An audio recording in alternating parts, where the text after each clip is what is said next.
My cousin accused me of something terrible that I didn't do, and because of that, my family cut ties with me. Years later, she admitted that she lied, but some people still didn't believe me. Hey everyone, I'm a 36-year-old guy dealing with a tough situation, and I could really use some advice.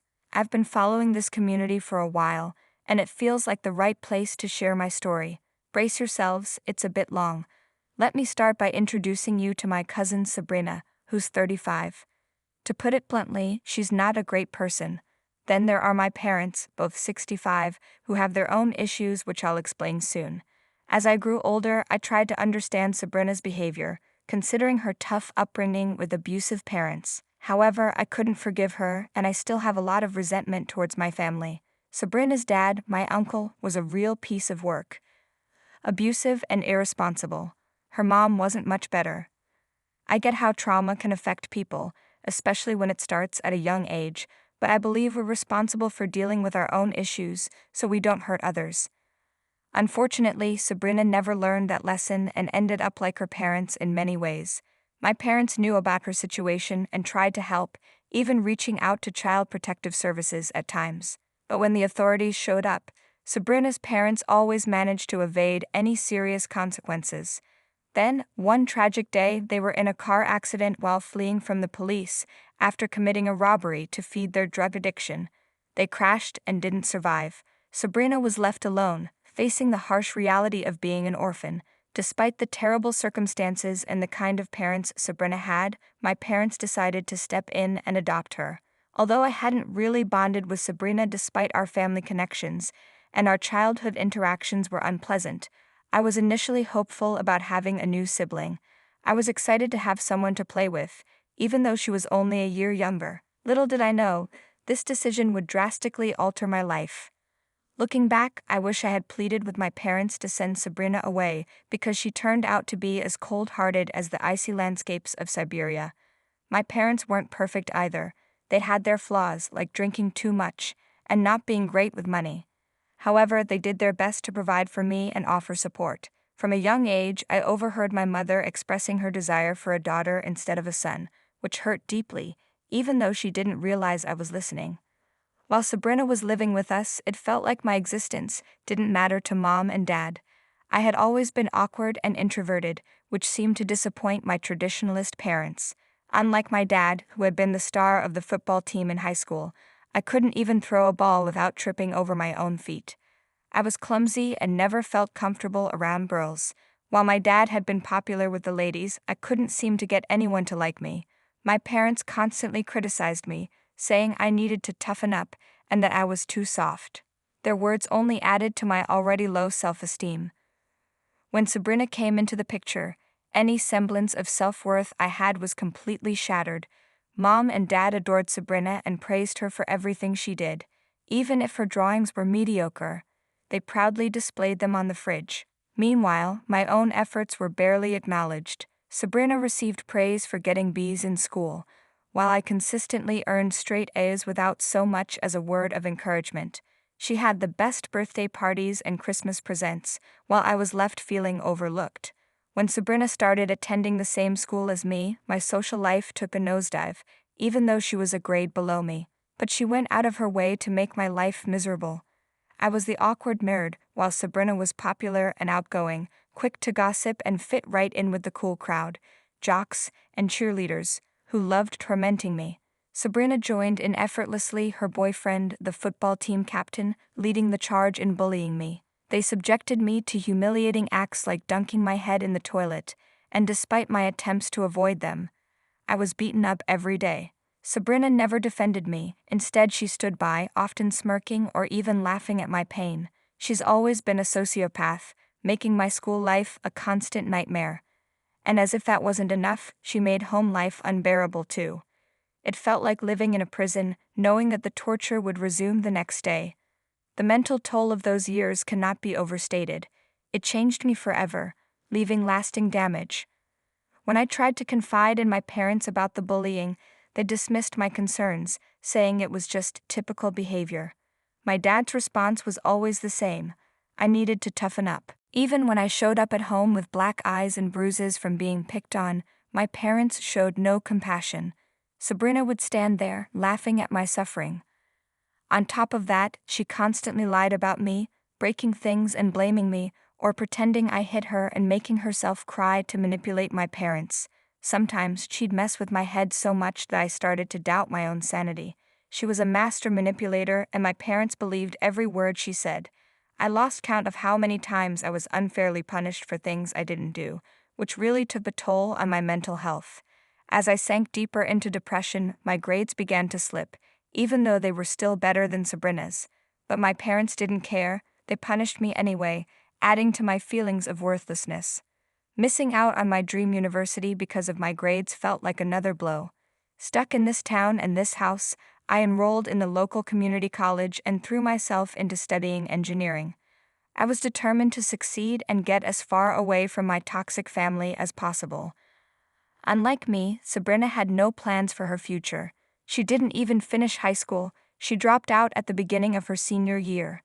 Instead of focusing on her education, she started sleeping around with almost every guy in town, partying nonstop, and getting involved with drugs. Despite her destructive behavior, my parents continued to enable her, making excuses and only offering half-hearted disapproval. Their leniency gave Sabrina no reason to change. Meanwhile, her abuse towards me escalated. I remember one night she threw a wild party at our house with her many boyfriends and friends. When I politely asked them to keep it down so I could study, Sabrina and her boyfriend took it as a personal affront. He ended up beating me so badly that I had to call the police and ended up in the hospital. Despite this, my parents and Sabrina convinced me that I was overreacting, even dissuading me from pressing charges. Looking back, I realized I should have taken legal action. Then, when I was 21, everything changed. Sabrina couldn't stand not being the center of attention, and when things didn't go her way, she reacted with extreme selfishness. She didn't handle adversity well. Instead, she lashed out at others, including my parents, despite all the kindness they showed her over the years. But when things went wrong in her life, her first target was always me. Recently, Sabrina had been dumped yet again, and she took it hard, especially since this guy was the father of her child, Tyrone. Taking care of Tyrone had become a shared responsibility among me, my parents, and Sabrina, which wasn't ideal. Sabrina's sour mood and rudeness had intensified lately, even though we were doing her a huge favor without expecting anything in return. Just before the life-changing event, Sabrina and I had argued, which was nothing new. Our arguments often escalated quickly. However, this time, I had enough of her belittling me. Tired of her insults, including calling me ugly and a loser, I decided to stand up for myself. She had been relentlessly mistreating me, and I had finally reached my breaking point. I snapped and told her off, saying she'd always be abandoned by every man because she was worthless. She stormed off looking angry, but I didn't think much of it at the time.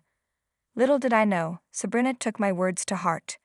One day, out of nowhere, my parents barged into my room, leaving me shocked and confused. Sabrina was there, pretending to cry, but I could see through her act. My gut told me something terrible was about to happen, and unfortunately, I was right. Sabrina accused me of assaulting her, and I was stunned. I couldn't believe she would make such a false accusation. I remembered our argument a few days prior and asked if that was why she was doing this, but my dad silenced me, refusing to listen to any explanations. Before I knew it, my entire family turned on me, beating me mercilessly. It was far worse than any beating I'd endured at school.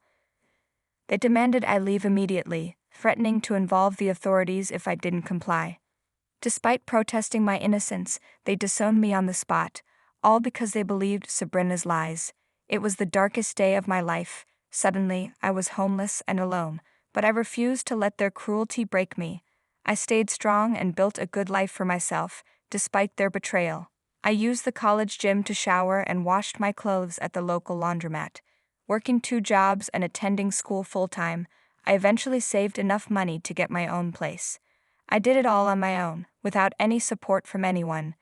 Now at 36, I haven't spoken to my family since the day they beat me and disowned me. But today, I faced a new dilemma. A call from Sabrina, using my parents' phone number. Despite the years apart, I recognized her voice immediately, triggering traumatic memories. Sabrina spoke in a different tone, asking how I'd been, a first. She then revealed she was terminally ill with cancer, a single mother to Tyrone, now 17, and Phil, 14. She was divorced, and her ex-husband was in prison. She apologized, acknowledging that her lies about me had brought divine retribution. She sought forgiveness, leaving me stunned. I needed time to process, so I ended the call abruptly. Afterward, she texted, reiterating her remorse and lamenting the impact on her sons. She acknowledged her lifelong cruelty. I haven't responded yet, torn between forgiveness and my lingering hatred. What should I do? Update. I received a lot of advice, some urging me to forgive and turn the other cheek, emphasizing that holding onto hatred only burdens oneself mentally. Others argued that Sabrina's illness didn't excuse her actions, and my family likely hadn't changed. After much consideration, I made my decision. I chose the path of revenge. I found Sabrina's Facebook page and easily located her sons, Phil and Tyrone, on her friends list. I sent them screenshots of Sabrina's confession. Then, I tracked down her ex-husband and did the same. Continuing down the list, I shared the confession with my parents and other relatives. I wanted everyone to see Sabrina for who she truly is, a giant piece of garbage. While I should be concerned about the consequences, I simply don't care. I'll keep you updated on what happens next. Update. Good afternoon, everyone. I have quite the update for you. Can you believe my parents had the audacity to call me today after 15 years of silence? Frankly, I had no desire to speak to them ever again, especially after dropping a bombshell about their golden child, Sabrina, yesterday. Surprisingly, both Mom and Dad were quite apologetic at first. They admitted it was wrong to have disowned me without hearing my side of the story. I reminded them that this wasn't the first time they had done something like this. However, their tone quickly changed when they brought up Sabrina's cancer. They criticized me for involving her kids and ex-husband, suggesting I should have waited longer before sharing the truth with the family. I didn't hold back. I told them straight up that I didn't care. They should have thought about all that before they disowned me and destroyed my life. I made sure to remind them of the part where the whole family beat me senseless. Furious, I hung up, hoping to never hear from them again. Update. Hello, everyone. Today brings some unexpected news. I received another call from my parents, and despite my hesitation, I answered, assuming it was important. To my surprise, they were in tears, informing me that Sabrina had passed away that morning. It was only 3 days since she confessed her guilt to me, and now she was gone. I know it might sound cold, but I felt nothing upon hearing the news. When my parents asked why I wasn't reacting, I simply told them I didn't care. They accused me of being heartless and cruel, but I reminded them of their own actions in forsaking their son. Despite their protests and scolding, I ended the call, just as I had done before. With Sabrina gone, I thought maybe things would improve, but my family still doesn't seem to understand. So I've decided they need to learn a lesson. I don't mean to sound harsh, but I believe more revenge is necessary to truly make them understand. I have something planned, and they'll soon find out. And soon, I'll return to share all the details with you. Update. Hello, everyone. I've got another update for you, and today went exactly as planned. Let me get straight to the point and fill you in on all the details.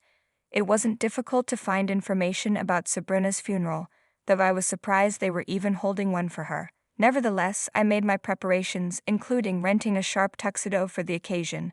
Since I hadn't been invited, I decided to crash the funeral and give my family a little surprise visit.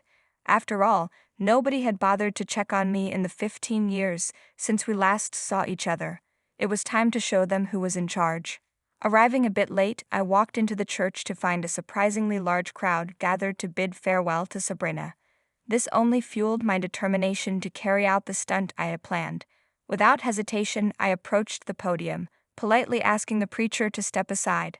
The crowd gasped at my boldness, with some whispering, trying to place where they knew me from. It was time for my speech. With no holds barred, I exposed my parents for their neglect and abuse, and I laid bare every cruel act Sabrina had ever committed against me. I didn't care if her kids were in the audience. They needed to know the truth about their mother. Face to face, I confronted my family for their betrayal and abandonment. When Sabrina falsely accused me, it sickened me how readily my family believed her. My dad demanded I stop spreading lies and leave, threatening to call the police. Despite their denial, I was prepared to fight back. Then, unexpectedly, Phil and Tyrone, Sabrina's own sons, stood up and confirmed everything I had said.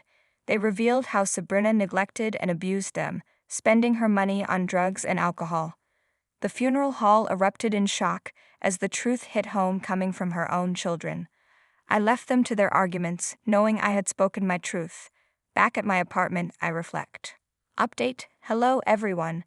This is my final update, and I want to express my gratitude for all the support and advice I received from you. It helped me navigate this ordeal. I'm happy to share that I've adopted Phil and Tyrone.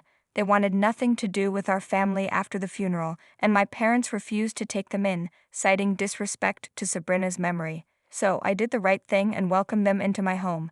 We're living happily away from the toxicity of our past, and I'm proud to watch them grow into exceptional men.